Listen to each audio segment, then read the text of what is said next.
আমার তারিফে জানি সেই সে খোদার পাপীদের দিয়েছে দুয়ার অধিকার।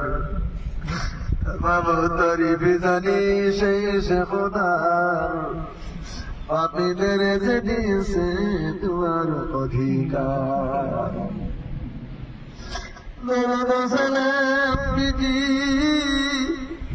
নবীজির উপরে শাফিউল উম্মত যিনি হাসরের বিচারে। ইয়া আসহাব আল-আতহার সালাতু সালাম। ফকীৰগঞ্জৰ কোহবাৰীত ব্ৰহ্মপুত্ৰ নদীৰ গৰাখহনীয়াৰ কবলৰ পৰা পৰিত্ৰাণ বিচাৰি ৰাইজৰ আল্লাহৰ ওচৰত সমূহীয়া প্ৰাৰ্থনা। ধুবুৰী জিলাৰ ফকীৰগঞ্জৰ কোহবাৰীত ব্ৰহ্মপুত্ৰ নদীৰ গৰাখহনীয়াৰ কবলৰ পৰা পৰিত্ৰাণ বিচাৰি নৈপাৰত স্থানীয় ৰাইজে আল্লাহৰ সহায় বিচাৰি সমূহীয়া প্ৰাৰ্থনা কৰা ঘটনাই অঞ্চলটোত তীব্ৰ চাঞ্চল্যৰ সৃষ্টি কৰিছে।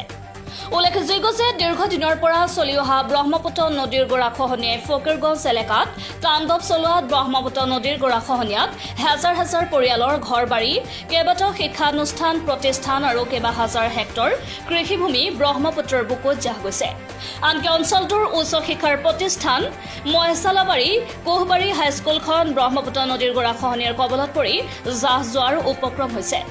স্থানীয় ৰাইজে দীৰ্ঘদিনৰ পৰা চৰকাৰ, জিলা প্ৰশাসন আৰু স্থানীয় জনপ্ৰতিনিধিক অঞ্চলটোৰ ব্ৰহ্মপুত্ৰ নদীৰ গৰাখহনীয়াৰ স্থায়ী প্ৰতিৰোধৰ দাবী জনাই আহিছে যদিও কোনো গুৰুত্ব দিয়া নাই। উপায়ন্তৰ হৈ স্থানীয় ৰাইজে চৰকাৰৰ আশাবাদ দি আল্লাহৰ শৰণাপন্ন হৈ আজি নৈপাৰত গৰাখহনীয়া প্ৰতিৰোধৰ বাবে আল্লাহৰ ওচৰত সমূহীয়া দোৱা প্ৰাৰ্থনা কৰে। অত্ৰ অঞ্চলৰ গৰাখহনীয়াৰ কবলত পৰি অত্ৰ অঞ্চলৰ মানুহে মানে সদৰ শেষত আমি একমাত্ৰ আমাৰ সৃষ্টিকৰ্তা আল্লাহৰ ওচৰত আমি সমূহীয়া দোৱাৰ আয়োজন কৰিছোঁ। আমাৰ শেষ ভৰসা হ'ল আল্লাই যিটো আমাক সৃষ্টি কৰিছে।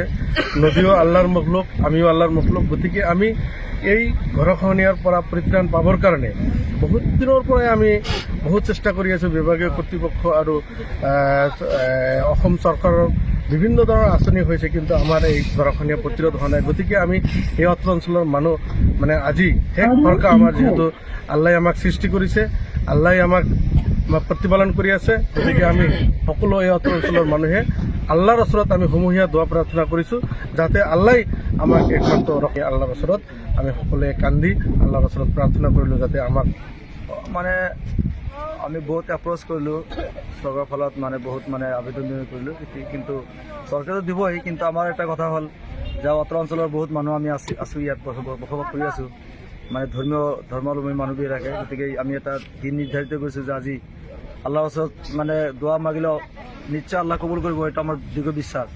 গতিকে আজি নদীৰ গৰাখহনীয়া ঘৰখনত আহি আমালোকে গৰি একত্ৰিত হৈ দোৱা কৰিলোঁ যাতে আল্লাহ মুচিবতৰ পৰা আমাক ৰক্ষা কৰে, যাতে আল্লাহ আমাক মানে হৃদয়ত নচিব কৰে।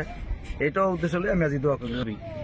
আমি চৰকাৰক আহ্বান জনাম যাতে চৰকাৰে আমাক আকৌ মানে যাতে আমি পুনৰবাৰ ভালকৈ থাকিব পাৰোঁ।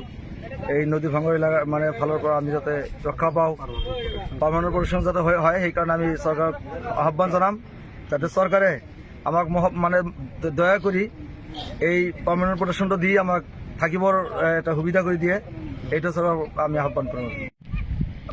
সাল্লাল্লাহু তাআলা আলা মুহাম্মদ ওয়া আলিহি আজমাইন। আমিন আমিন সুম্মা আমিন বিরহমাতিকা ইয়া আরহামার রাহিমিন।